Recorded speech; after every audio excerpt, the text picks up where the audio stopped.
Dear learners, welcome back to the wonderful world of English language.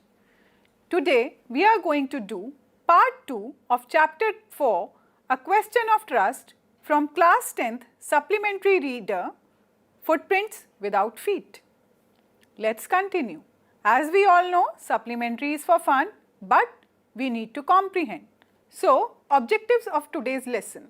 Now that we have gone through the lesson, I hope you will be able to read the short story, A Question of Trust, with understanding, identify the events with the main ideas and sequence of events.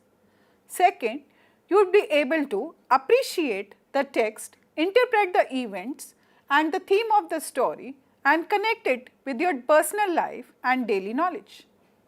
Let us continue. I hope you all have watched the part 1 of the series and read the chapter. If not, please go back and watch the part 1 of the series. However, I will repeat the summary for your help. The chapter is about Horace Danby, a respectable but not so respectable successful locksmith suffering from hay fever. He loves to read rare and expensive books. He robs a safe every year for getting money for it. This year, he plans to rob Shotover Grange.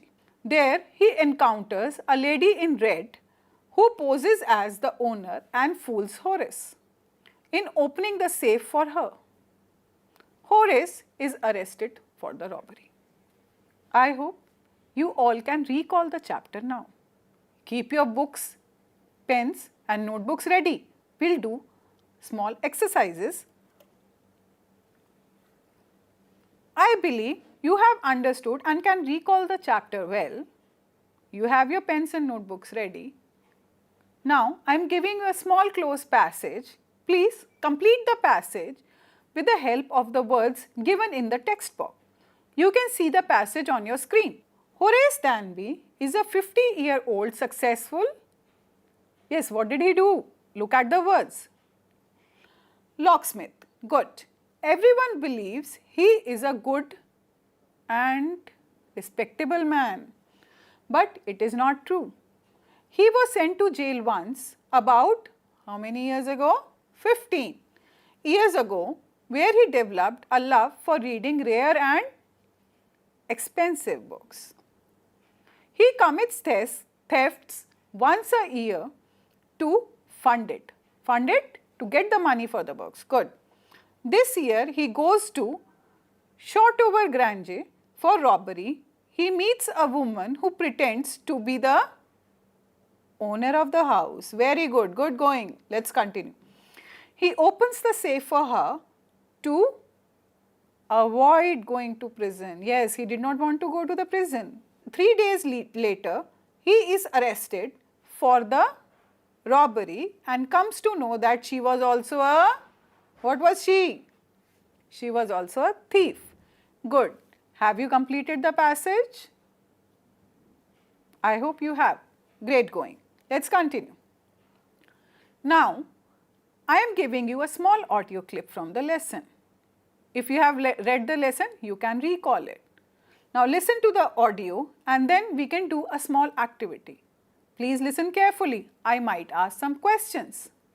It was a quiet, kindly voice, but one with firmness in it. A woman was standing in the doorway and Sherry was rubbing against her. She was young, quite pretty, and was dressed in red. She walked to the fireplace and straightened the ornaments there.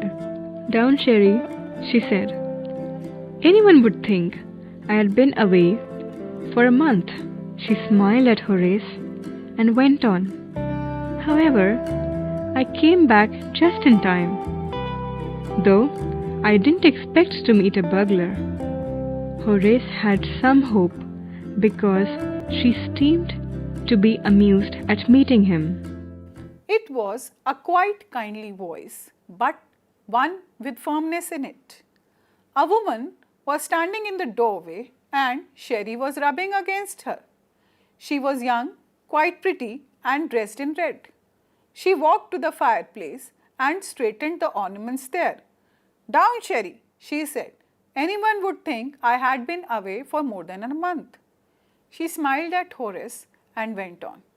However, I came back just in time, though I did not expect to meet a burglar. Horace had some hope because she seemed to be amused at meeting him. I hope you have heard the audio carefully. On the basis of audio you have heard and what you have read in the chapter, let us try to answer the following questions. First, was the lady afraid to see Horace there? Yes, you are correct. She wasn't afraid. She looked amused. Question number 2. Can you identify one thing that made Horace trust the lady as the owner of the house? Think, think, think. Yes, there are few things that help us to know that why Horace trusted the lady. I am giving you some alternatives. You can choose any one. First, Sherry was rubbing against her. Second, she straightened the ornaments there. Third, she picks up the cigarette and lights it. Good. You can choose any one. All three are correct. Let us continue and develop the character of the lady in red. Look at the graphic organizer on your screen and try to fill in the blanks. You have to write everything about the character. Please remember, as we have discussed in the last series, a character has two things, physical traits and behavior traits. Can you point some of them? Let me help you out. The lady had quiet, kind but firm voice. She was young, quite pretty. She seemed to be amused at meeting Horace. She was dressed in red. She was smart, intelligent. She had presence of mind to pretend as the owner of the house. She was able to fool Horace into robbing for her. Yes, she had the money and Horace had the jail term. Good. Let us find out the common characteristics between Horace and the lady in red. We all know that both were thieves, so there must be something common among them. Can you write them down? I'll give you a minute to think and write. I am showing some of the pointers for your help. See if you were correct. Please mark yourself. Yes, both were thieves. They both were well prepared for the robbery. They both knew there was no one at home. They were both good planners. Well dressed. Nobody could guess they were thieves. Both were well dressed. They both had a common intention of robbing. They both looked suave. Suave means they looked stylish. They looked from a good family. Nobody could identify that they were robbers from the way they were dressed. They did not look like thieves.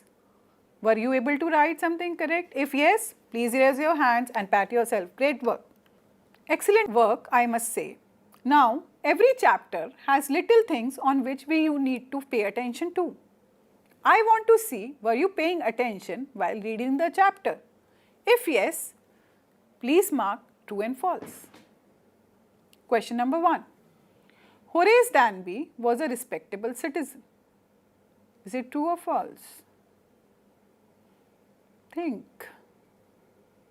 False. Why? Because he used to steal, so he was not respectable.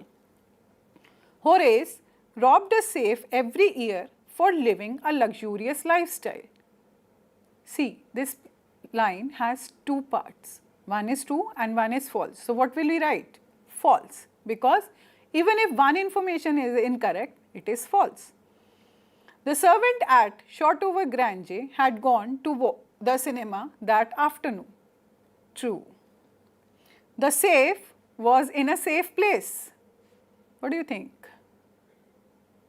Is it true or false? False. Why? Because everybody knew where the safe was. It was behind a painting. Next, Sherry was the servant at Shotover Grange. False. Right, Sherry was a dog. Question number 6. Horace took off his gloves to rob the safe. You might think it is true, but let me remind you.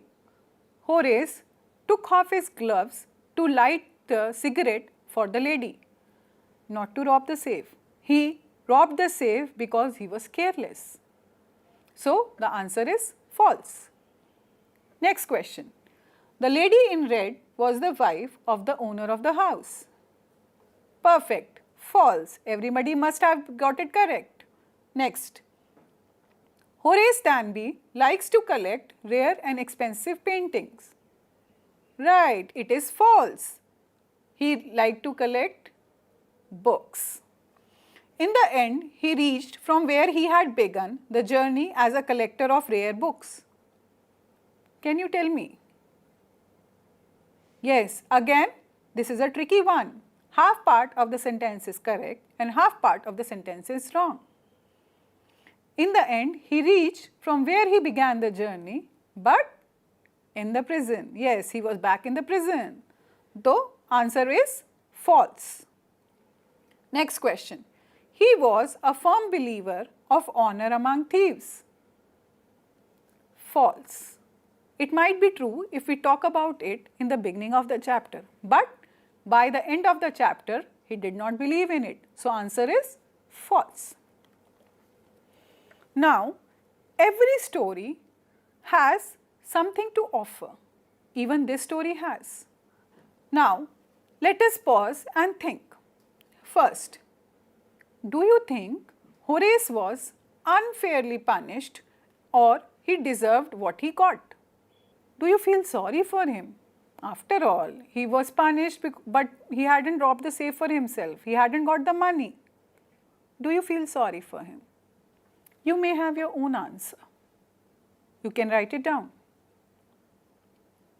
Next question. Do intentions justify actions? Would you like Horace Danby do something wrong if you thought your ends justified the means?